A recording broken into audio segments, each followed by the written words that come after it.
So what is up with Texas redistricting? If you follow legacy media, you see all sorts of different stories about this subject. A lot of grandstanding, a lot of BS. I'm going to cut through all of that and get to the bottom line. Number one, when it comes to redistricting, everyone gerrymanders. Every state in this union gerrymanders. That includes the blue states, that includes the red states, the northern states, the southern states, the western states, the eastern states. They all gerrymander. In other words, they draw their voting districts for the advantage of the party in charge.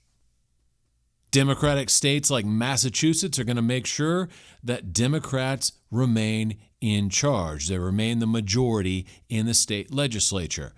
Republican states like Alabama and Texas are going to do the exact same thing. So there is no moral superiority on this question of gerrymandering or drawing voting districts for political advantage.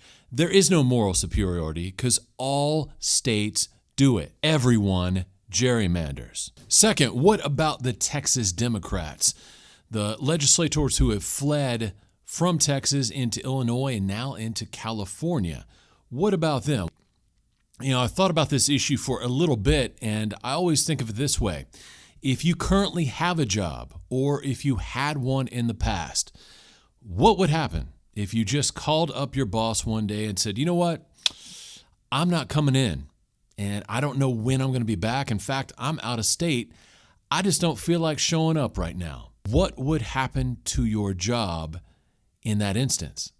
I'm not talking about being sick. I'm not talking about having a family emergency. I'm not talking about a death in the family or somebody giving birth to a child. I'm just saying you decided you didn't want to go to work. You went out of state. You called your work and said, I ain't coming back. For most people, they would get fired, and rightly so, because it is a dereliction of duty to just walk away, call up the boss and say, you know what, I'm not coming back. I don't know when I'm going to be back. For a state legislator, their job is to legislate. That means showing up for votes, voting yes or no on proposed legislation. That means creating new bills. That means advocating for your constituents inside the state legislature, and if need be, challenging bills you disagree with in the court system. Unfortunately, these folks who have fled the state are doing none of those things. They're not legislating at all. They're showboating.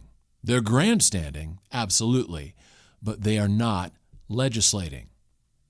And this is a dereliction of duty because they were voted into office to perform the job of a state legislature, and they are refusing to do that. So in this instance, yes, I would support the Texas governor and the Texas attorney general in removing these folks from office. Have a special election, vote some new people in who are actually willing to do their jobs. Number three, the big picture. This is one area that most people are not discussing, either because they don't want to or because they just don't see it. What we're seeing, though, now are battle lines being formed. And these battle lines are across the nation because now there are multiple states considering their own redistricting plans. States like Ohio, New York, California, Florida, all these heavy-hitting political states wanting to do some redistricting of their own. Here's the catch, though. Here's the kicker. Here's the important point to realize.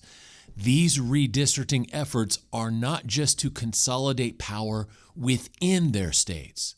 No, the main thrust of these redistricting efforts is to consolidate power in Washington, D.C. And this is why this period of time is particularly dangerous. This era is very dangerous. The era we're living in right now is extremely dangerous because for the first time since the 1850s, we have different regions of the country working against one another to try and get control of Washington, D.C. Not just to win elections, but to use every tool in the toolkit in order to capture permanent control of Washington, D.C. Now, in the 1850s, those two parties were the North and the South. These days, the two warring parties are the red versus the blue. There's still some geographical cohesion there. In fact, there's a lot. But the predominating factions, the two big factions in this battle, are the red versus the blue. And the problem with this gambit from both these sides is there can only be one winner. If both parties are doing their best to try and take permanent control of Washington, D.C., only one of them can accomplish their goal. And much like the 1850s into 1860, when that one side realizes it has lost and it cannot win, it will take drastic action. Now, in 1860, that was the Southern side. The drastic action was to secede from the Union.